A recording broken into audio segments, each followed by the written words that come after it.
1872. Whispering Pines, Arizona Territory. Ada Wade bent over her sewing table in the cramped room behind Keller's Mercantile, needle flying through blue calico, when the door banged open, and Deputy Marsh stumbled in with blood on his collar.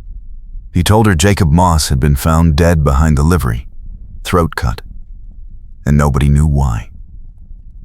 Ada's hands went cold. Jacob had promised her $50 for the school fund just yesterday morning. The deputy left without waiting for questions. She folded the calico and locked the door, then crossed the street to the Silverhorn Saloon, where Robert Matthews sat at the upright piano, his long fingers resting silent on yellowed keys. She had known him 3 months, ever since he arrived on the Denver stage and took the piano job without asking for more than room and board. He never played loud, never drank, and never looked away when trouble walked through the door. You heard about Jacob? It was not a question. I heard. I need your help. He studied her face, then stood and reached for his coat. Where are we going? To see what Jacob left behind. They walked to the livery as the afternoon sun turned the salt flats into a shimmering mirror. The smell of hay and manure mixed with something sharper. The bloodstain was still wet at the edges. Ada crouched and saw something glint near the base of a post. A pocket watch, silver casing dented, crystal cracked. She picked it up carefully. The hands had stopped at 4:17.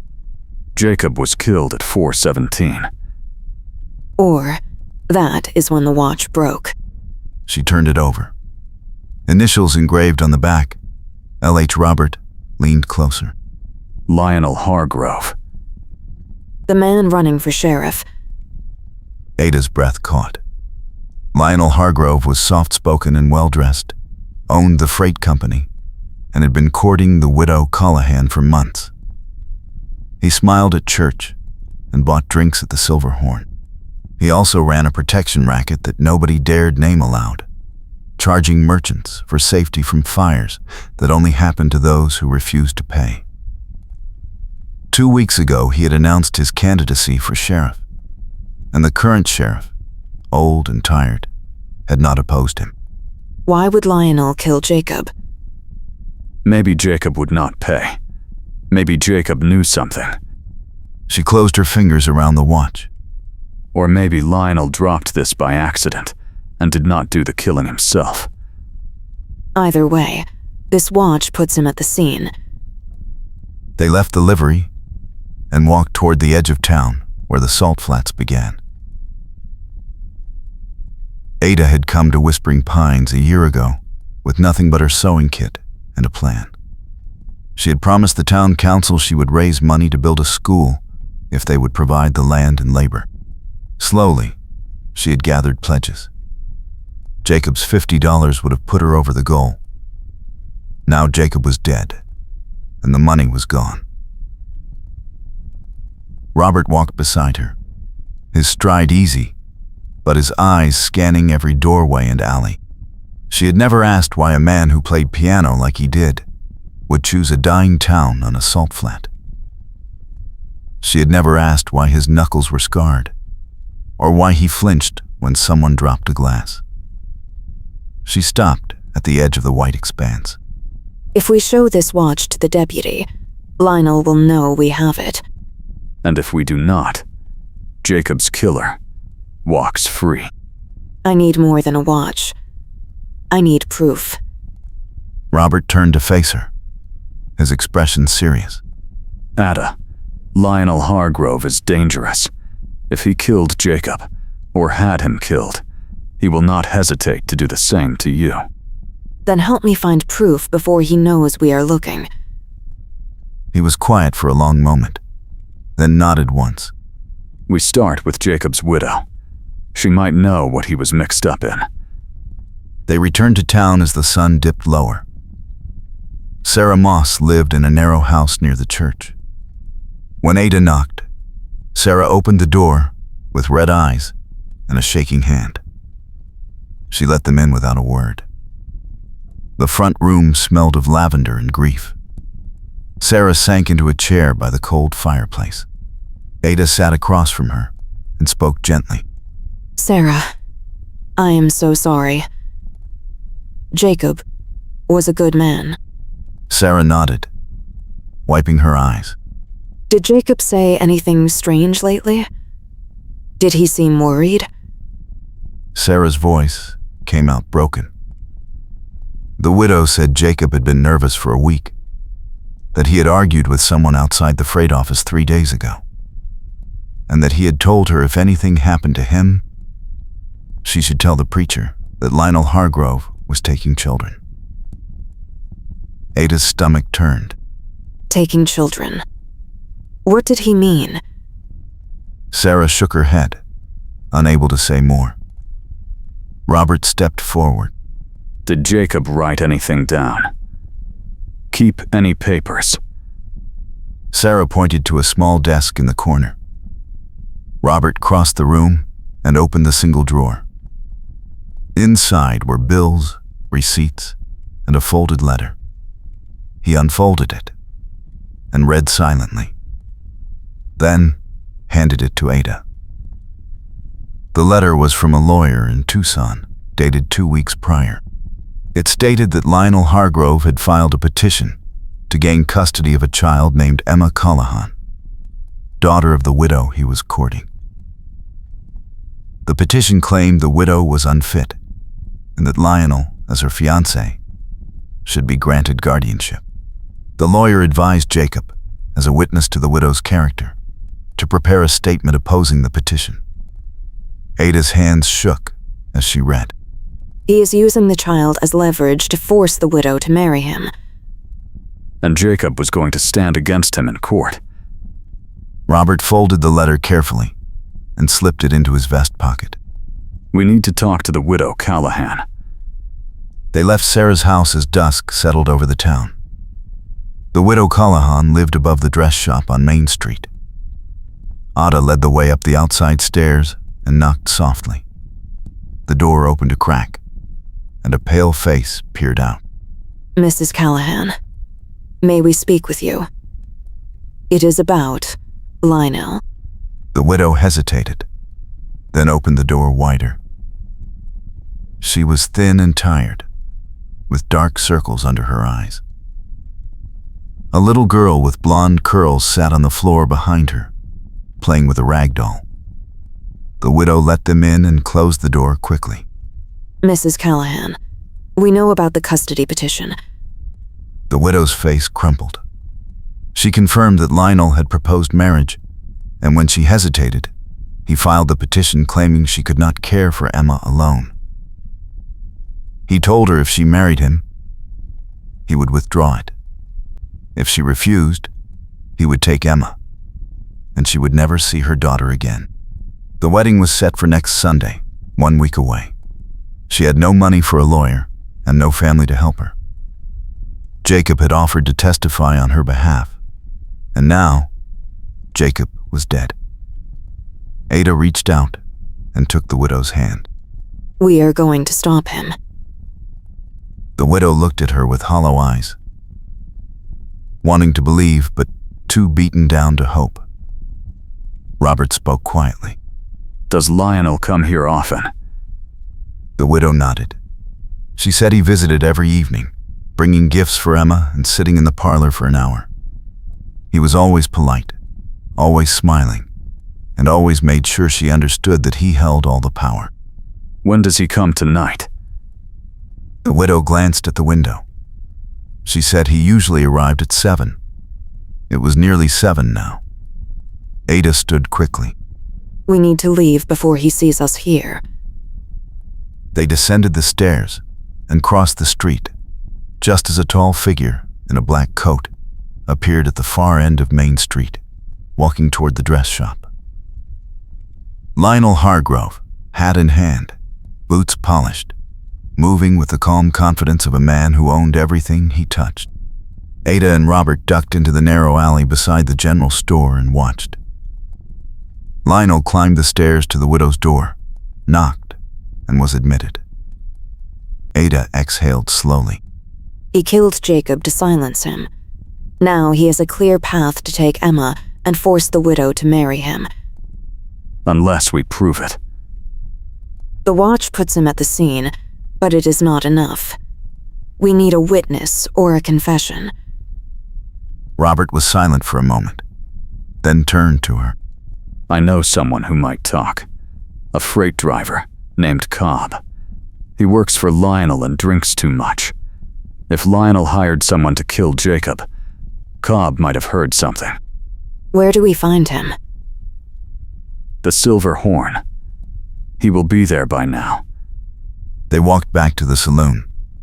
Inside, the air was thick with smoke and the smell of whiskey. A handful of men sat at tables, playing cards or nursing drinks. Robert moved to the bar and spoke quietly to the barkeep, who nodded toward a corner table. A man in a stained shirt and battered hat slouched over a glass, his eyes half closed. Robert approached and sat down across from him. Ada stood nearby, close enough to hear. Cobb, I need to ask you something. Cobb looked up slowly, squinting. He recognized Robert and grunted. Robert leaned forward. Did Lionel Hargrove hire anyone to do a job yesterday? Cobb's face went slack, then wary. He mumbled that he did not know anything. Robert pulled a silver dollar from his pocket and set it on the table. Did he hire anyone? Cobb stared at the coin, then glanced around the room. He said Lionel had paid a drifter named Slate to handle something, and Slate had left town on the morning stage. He did not know what the job was, but Slate had been flush with money and nervous. Robert took the coin back. Did Lionel say why? Cobb shook his head and reached for his glass. Robert stood and motioned for Ada to follow him outside. On the porch of the saloon, she turned to him. Slate is gone. We have no witness. We have Cobb's testimony. A drunk who works for Lionel. No judge will believe him. Robert leaned against the railing, his jaw tight. Then, we make Lionel believe we have more than we do. We rattle him. How? We confront him. Tonight. We show him the watch and tell him we know about Slate. We push until he makes a mistake. Ada's heart hammered. That is dangerous. Yes. She met his eyes. Then we do it. Together. They waited in the shadows across from the dress shop. An hour later, Lionel descended the stairs, adjusted his hat, and walked toward the freight office at the edge of town.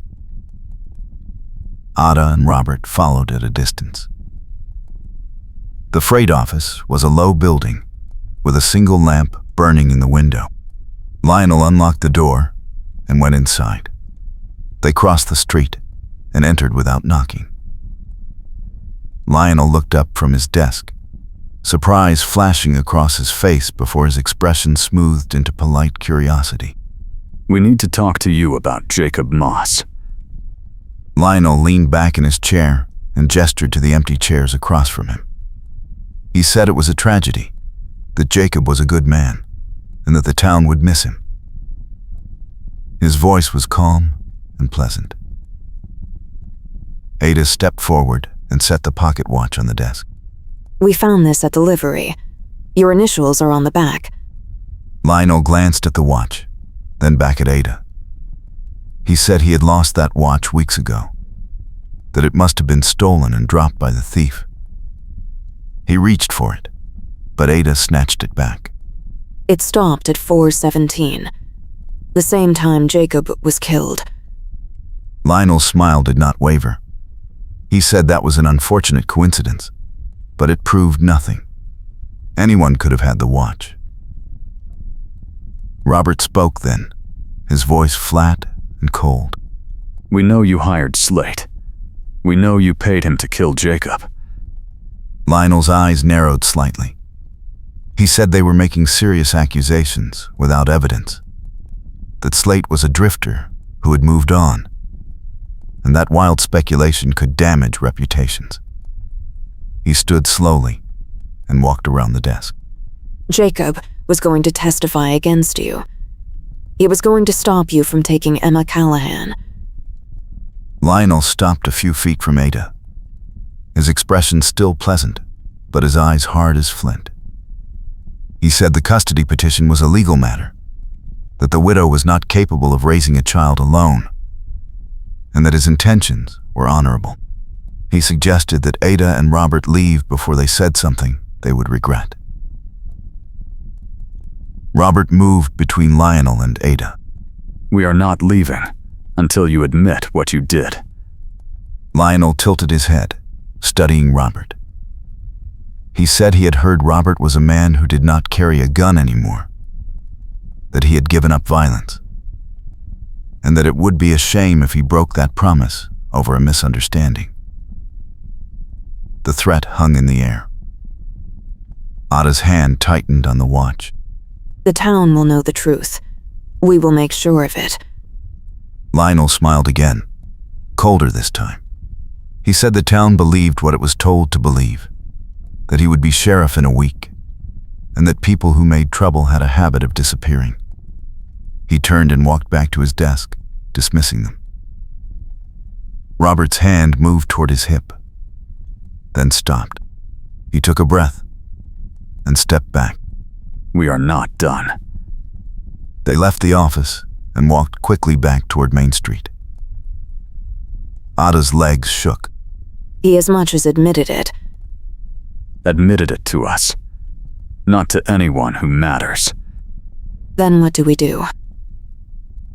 Robert stopped in the middle of the street and turned to face her. We get him to admit it in front of witnesses. We set a trap. How? We tell the deputy we have new evidence. We ask him to meet us at the church tomorrow at noon. We tell him to bring the preacher and anyone else he trusts. Then we tell Lionel the same thing. We make him think we are going to expose him publicly. And if he does not come? He will come. Because if he does not, it looks like guilt. And because he thinks he can control the situation. Ada nodded slowly. And if he tries to silence us before then? He will not. Not yet. He is too smart to act without knowing what we have. He will wait until he sees how much we can prove. They spent the rest of the night preparing. Robert went to the deputy's house and explained they had new evidence in Jacob's murder.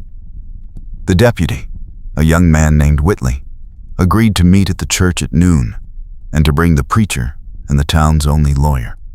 Ada wrote a note to Lionel, delivered by a boy for 2 bits, stating that she and Robert would be at the church at noon to present evidence regarding Jacob Moss, and that he was invited to defend himself. She did not sleep. She sat in her room behind the mercantile, turning the pocket watch over and over in her hands, listening to the wind scrape across the salt flats.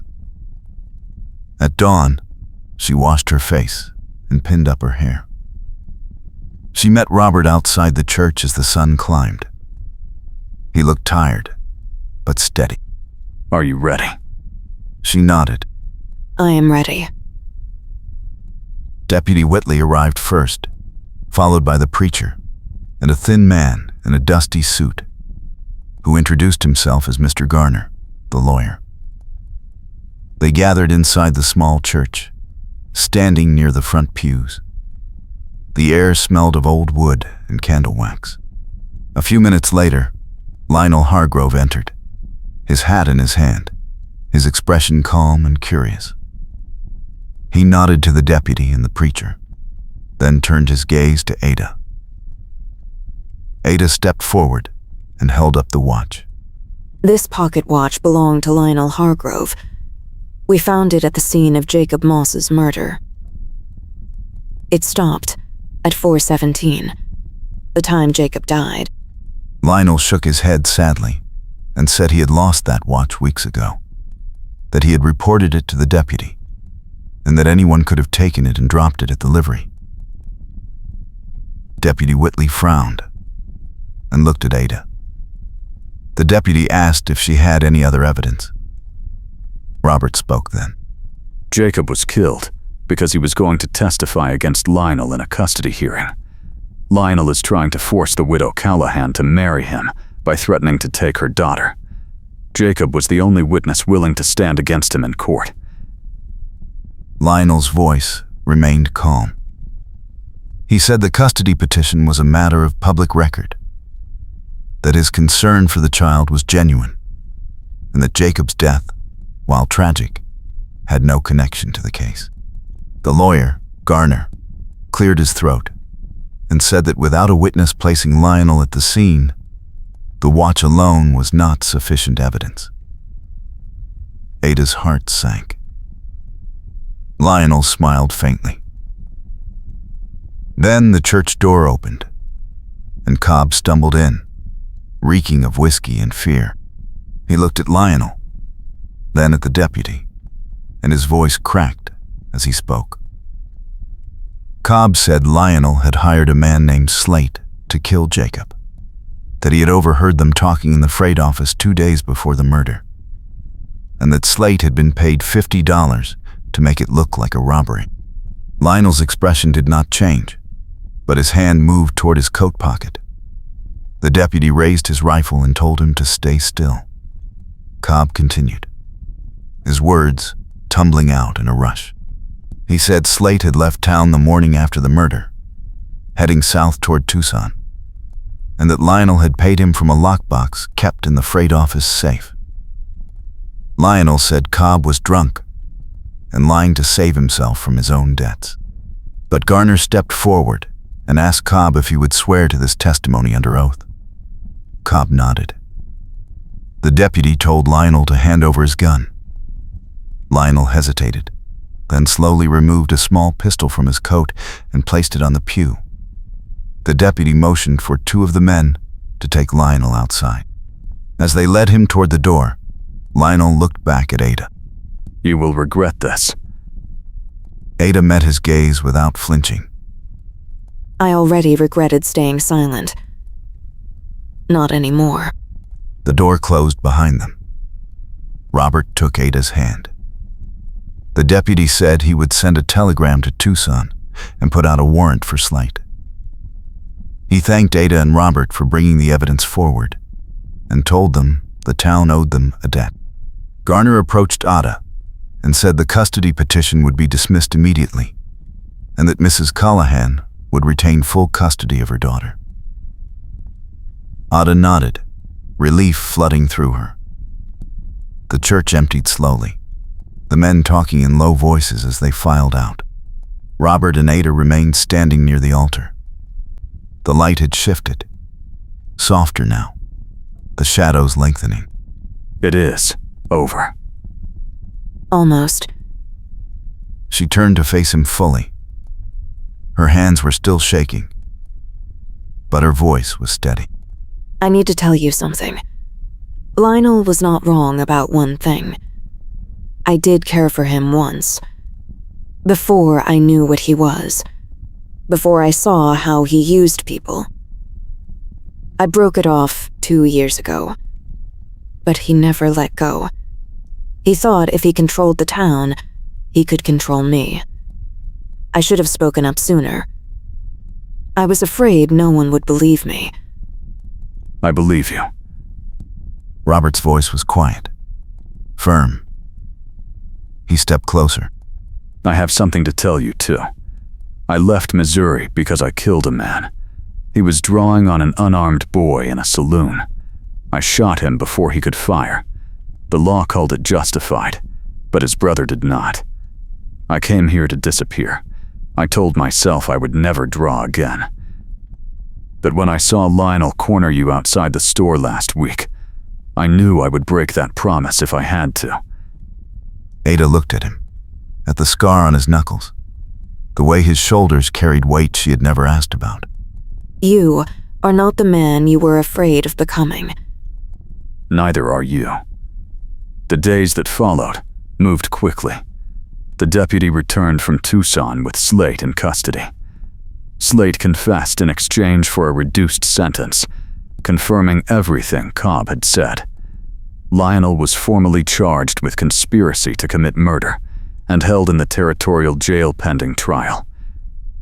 Mrs. Callahan came to Ada's shop with her daughter and wept in gratitude. She said the school fund had been untouched in the bank, that Lionel had not managed to seize it, and that Ada's plan could move forward. The town council met and voted to approve the school construction. Donations began arriving from neighboring settlements.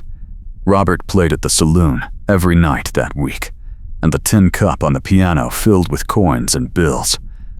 Ada worked late into the evenings, cutting fabric for the teachers' curtains, sewing small cloth bags to hold the first school books. One afternoon, a telegram arrived from Santa Fe. The territorial governor had taken an interest in the case and promised to send an inspector to review Lionel's other dealings. Ada read the telegram twice, then folded it carefully and placed it in her sewing box beside the broken watch. The watch had been entered as evidence and would remain with the court, but she had held it long enough to know its weight, to remember the moment it had stopped. That evening, she walked to the saloon. Robert was finishing a song, something slow and minor that made the room fall quiet. When he saw her, he stood and met her at the door. They walked together toward the edge of town, where the salt flats stretched white and endless under the fading light. Allah stopped and turned to him. The wind was cool, carrying the scent of sage and distant rain. The school will open in the fall. The town is backing it. I will teach until we can afford to hire someone permanent. You will be good at that. I hope so. I want the children here to have more choices than we did. Robert nodded. He looked out at the flats, at the mirages shimmering in the distance. I've been thinking about what comes next. For me, I cannot stay at the saloon forever. I thought maybe I could help with the school. Not teaching, but building. Maintenance. Whatever is needed. I would like that. She reached for his hand.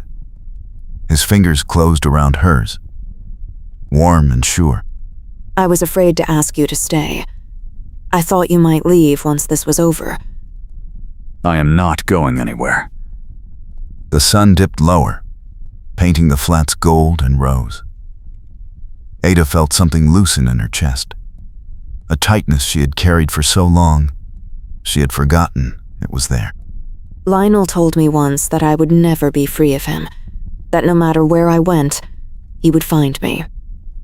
I believed him for a long time. He was wrong. I know. They stood in silence for a while, watching the light change. Then Robert spoke again, his voice quiet. I love you. I have for weeks.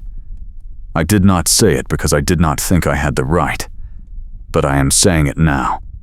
Ada looked at him, at the man who had listened when she needed to be heard, who had stood beside her when it would have been easier to walk away. I love you too. They walked back toward town as the stars began to appear. The saloon lights glowed in the distance, and smoke rose from the chimneys of the scattered houses. By the time they reached the main street, the sky was deep blue, the first edge of night. They stopped outside Ada's shop. She unlocked the door and turned back to him. Will you come in? Yes. Inside, she lit a lamp and set it on the work table. The fabric for the school curtains was stacked neatly in the corner, the thread spools arranged by color. Robert closed the door behind him and looked around, taking in the small, neat space. You have built something good here. We will build something better together. He smiled. A rare, full smile that softened the hard lines of his face. She moved closer, and he pulled her into his arms. They stayed like that for a long moment, the lamp flickering softly, the night settling around them. When they finally pulled apart, Ada took his hand and led him to the back room, where a small stove and a cot and a shelf of books made up her living quarters. She poured water into a tin basin, and they washed the dust from their hands. Then they sat side by side on the cot, shoulders touching, and talked until the lamp burned low. They talked about the school, about the names they would carve into the desks, about the garden they would plant behind the building. They talked about the house they might build one day, out past the edge of town, with a porch that faced the mountains. They talked about the children they might have, and the stories they would tell them about how the town had changed, about the night a broken watch had stopped a man who thought he could own people. When the lamp finally guttered out, Robert stood and pulled Ada to her feet. I should go. Stay. He hesitated, then nodded. They lay down together on the narrow cot, fully clothed, her head on his chest, his arm around her shoulders. The night was quiet, except for the distant sound of a dog barking and the creak of the shop's wooden beams settling. Ada closed her eyes and felt the steady rhythm of his breathing. For the first time in months, she felt safe. The next morning, they woke to the sound of hammering. Ada sat up and looked out the small window. A group of men was unloading lumber from a wagon in front of the empty lot where the school would be built. Robert stood and stretched, then helped her to her feet. They walked outside together. The sun was just clearing the horizon, casting long shadows across the street. The deputy waved to them from across the way. Garner was directing the men with the lumber, pointing to where the foundation posts should go. Mrs. Callahan stood nearby with her daughter, who clutched a small wooden doll. Ada felt Robert's hand find hers. It is really happening. Yes. They walked over to the lot.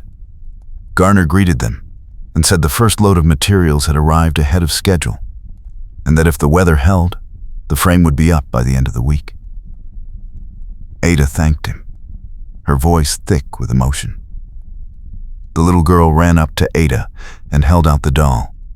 The child said her mother had told her Ada was going to be her teacher. Ada knelt down and took the doll gently. I am. And I promise you are going to learn so many wonderful things. The girl beamed and ran back to her mother. Robert helped Ada to her feet. The men began driving the first posts into the ground, the sound of hammering ringing out across the quiet morning. Ada watched them work, then looked at Robert. This is what I wanted. A place where people can start over, where the past does not have to define the future. You made that happen. We made it happen. He pulled her close, and she rested her head against his shoulder. The sun climbed higher, warming the air, burning off the last of the night's chill. The town of Whispering Pines stretched out around them, dusty and raw and full of promise. That evening, after the workers had gone home and the sun had set, Ada and Robert walked to the corral at the edge of town. A single lantern hung from a post, swaying gently in the breeze. The horses inside the corral moved quietly, their shapes dark against the fence. Ada leaned against the rail, and Robert stood beside her. The stars were bright overhead, the Milky Way a pale ribbon across the sky. I used to stand here when I first came to town. I would look at the stars and wonder if I had made a mistake, if I should have stayed back east where things were predictable. Do you still wonder? No. She turned to him, her face illuminated by the lantern light. I know now that I came here because I was supposed to, because this is where I was meant to be, and because you were here. I feel the same. He cupped her face in his hands and kissed her, slow and gentle. When they pulled apart, she smiled. Tomorrow, we start building the schoolhouse. Next week, we will order the books. By fall, we will have students. And after that? After that, we keep building. The school, the town, our life. Together. Together. They stood together under the stars, the lantern swaying gently, the horses moving in the darkness. The town slept around them, and the future stretched ahead, uncertain but no longer frightening. Ada leaned into Robert, and he held her close. The wind carried the scent of sage and dust and the promise of rain. Somewhere in the distance, a coyote called, and another answered. The night was wide and deep, and they were home. She held up the broken watch that stopped at the moment of murder. Whispering Pines, Arizona Territory, 1872.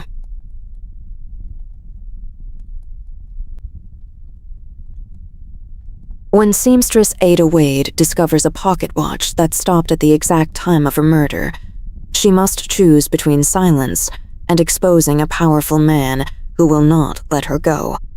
With a piano player who vowed never to draw his gun again standing beside her, she risks everything to bring a killer to justice and build the school her town desperately needs.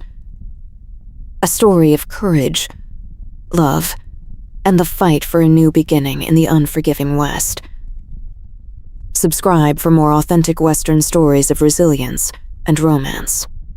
Wild West Romance, Western Love Story, 1872 Arizona Territory, Frontier Justice, Murder Mystery Western, Seamstress Heroine, Saloon Pianist, Broken Pocket Watch, Dangerous X, Town Corruption, Building a School, Standing Up to Evil, True Love Prevails, Happy Ending Western, Historical Romance, Cowboy Romanc, Period Drama, Authentic West, Frontier Survival, Justice and Redemption, Colorized Late 1800s American West Photograph, Natural Light, Gentle Contrast, Slightly soft focus, subtle film grain, faint dust/scratches, slight vignetting, no text, no watermark. Inside a simple wooden church, mid-morning sunlight streaming dramatically through tall, narrow windows. A stunning woman in her late 20s with chestnut brown hair in a loose bun, hazel eyes, graceful build, wearing a burgundy dress with long sleeves and high collar, stands at the center holding up a gold pocket watch in her raised hand, her expression determined and fearful.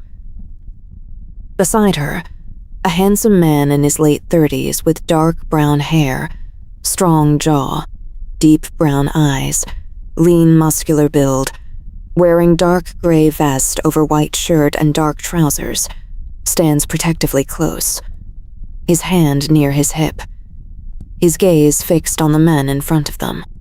The woman's other hand grips the man's arm tightly. Both faces show intensity and resolve, tears visible in the woman's eyes. Foreground shows the edge of a wooden pew and the pocket watch glinting in the sunlight. Midground shows the couple facing a group of shadowy male figures. Background shows wooden cross on the wall, hymnals on pews, dust motes in the sunbeams, and the simple altar. The atmosphere is tense, the moment of revelation and danger. Photorealistic cinematic style, shot on cinema camera, natural golden hour lighting, shallow depth of field with soft bokeh background, warm beige and amber color grading. Looks like a film still from a premium Western romance movie.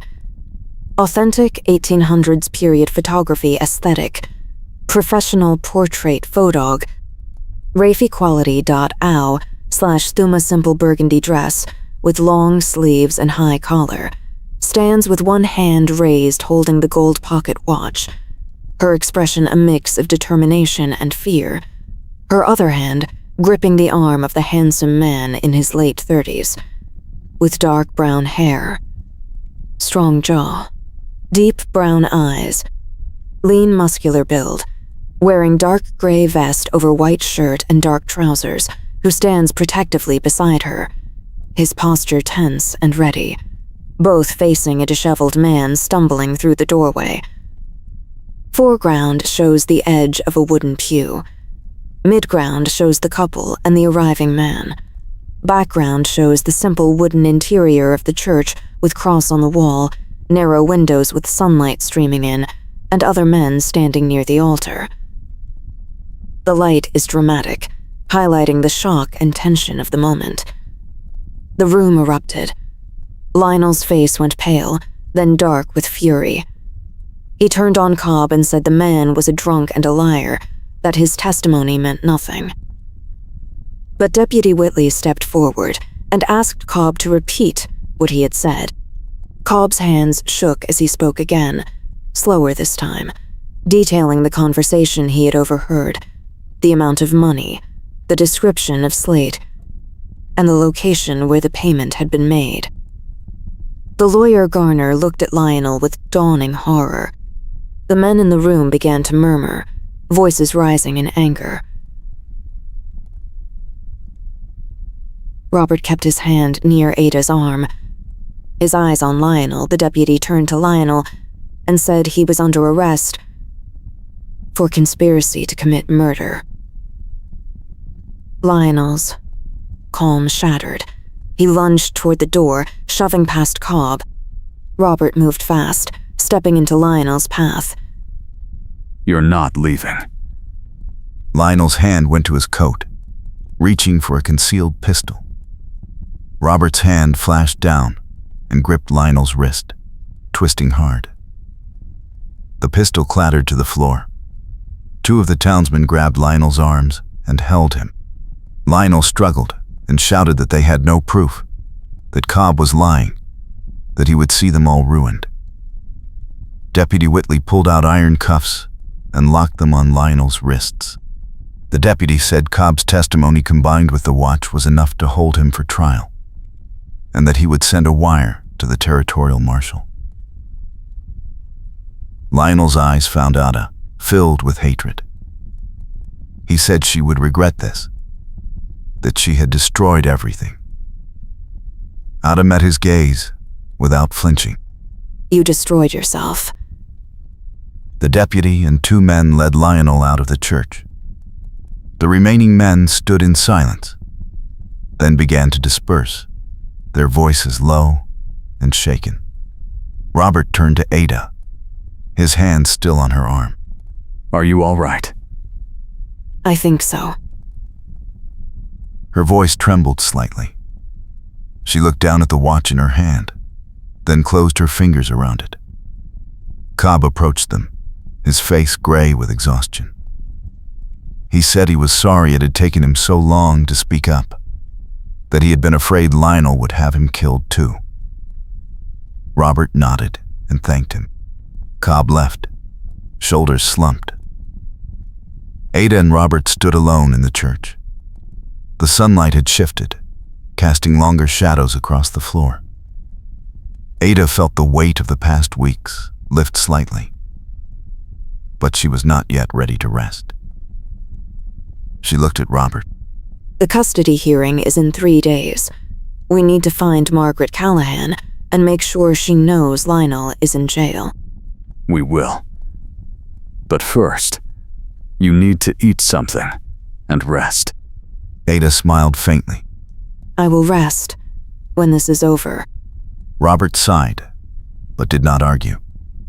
They left the church together and walked back through the town. The air was cold and dry, the sky pale. At the boarding house, Mrs. Hale met them at the door with wide eyes and questions. Ada told her briefly what had happened. Mrs.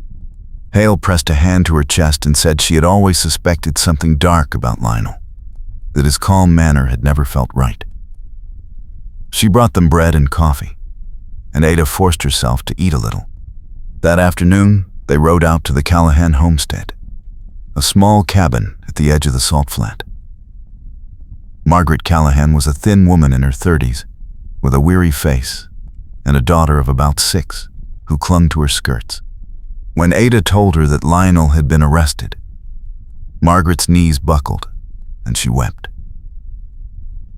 Margaret said she had been so afraid that Lionel had threatened to take her daughter if she did not agree to marry him, and that she had felt trapped with no one to turn to. Ada helped her stand and told her she was safe now, that the custody petition would be dismissed, and that Lionel would not hurt her again. The little girl looked up at Ada with solemn eyes. Margaret thanked them over and over. Robert stood quietly by the horses, his expression soft. They stayed long enough to make sure Margaret understood what would happen next, then rode back to town as the sun began to set. The sky turned orange and pink, the salt flat shimmering with reflected light. Ada felt exhaustion settling into her bones, but also a fierce satisfaction. They had done it. Lionel was in custody. Margaret was safe. The school fund was still intact. When they returned to town, Robert walked Ada back to the boarding house. At the door, he paused. You need to rest now. Tomorrow will be busy. I know. She looked up at him, her heart full of things she could not yet say. Thank you, Robert. For everything. You don't need to thank me. He hesitated, then touched her hand briefly before turning away. Ada watched him walk toward the saloon, his figure dark against the fading light. She went inside and climbed the stairs to her room. She lay down on the narrow bed without undressing and fell asleep almost immediately. The next 2 days passed in a blur of activity. The territorial marshal arrived and took custody of Lionel. Cobb gave a formal statement, and the deputy found Slate hiding in a miners' camp 20 miles north. Slate confessed under questioning, confirming that Lionel had hired him to kill Jacob Moss. The custody hearing was canceled. Margaret Callahan sent Ada a letter of gratitude. The town buzzed with gossip and relief. Ada resumed her sewing work, fielding questions from curious customers. Robert played the piano each evening, his music calm and steady. They saw each other in passing, exchanged brief words, but did not speak of what lay between them. On the 7th day, as the sun set, Ada finished the last hem on a dress for the minister's wife. She cleaned her workroom and locked the door.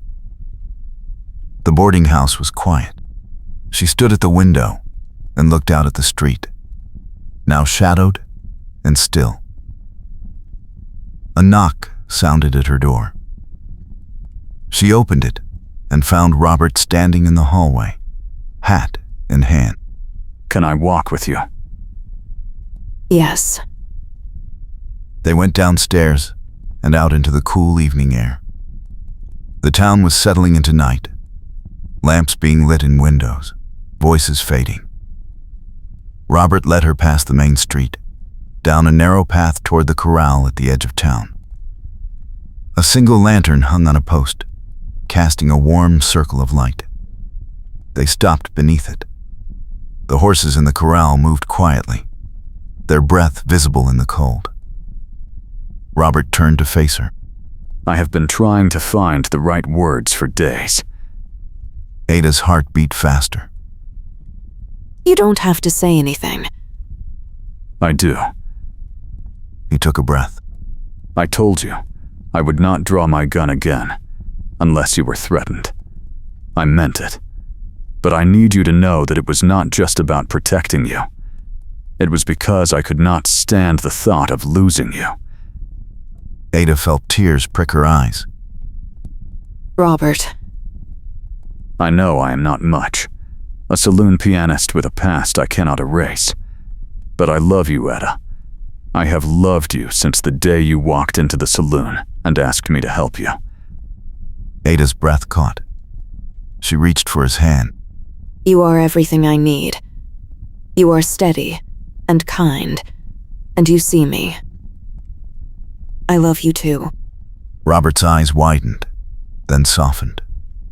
He pulled her close, his arms wrapping around her. She buried her face in his shoulder, feeling the solidity of him, the warmth. They stood there for a long moment, the lantern light flickering around them, the horses quiet. The world shrunk down to just the two of them. When they finally pulled apart, Ada looked up at him and smiled. What do we do now? We build the school. We make a life here. Together. Ada nodded, her heart full. Together. Robert leaned down and kissed her, gentle and sure. The lantern swayed slightly in the breeze, casting shifting shadows. When they separated, Ada rested her head against his chest and listened to his heartbeat. The night settled around them, cold but bearable. The school will open in the spring. And we will be there to see it. Ada smiled. She thought of the children who would learn their letters in the building she had fought for, of the town that had stood with her when it mattered most, of the man who had stayed beside her through every step. Robert kissed the top of her head. Come on. I will walk you back. They left the corral and walked slowly through the quiet streets of Whispering Pines. The lanterns glowed softly in the darkness. When they reached the boarding house, Robert squeezed her hand one last time. Good night, Ada. Good night, Robert. She watched him walk away, then went inside. Her room was small and plain, but it felt different now. It felt like the beginning of something real. She undressed and lay down in bed, pulling the quilt up to her chin. Outside, the wind whispered through the pines. The town slept, and Ada Wade, seamstress and soon-to-be schoolteacher, closed her eyes with a quiet certainty that the future she had dreamed of was finally within reach.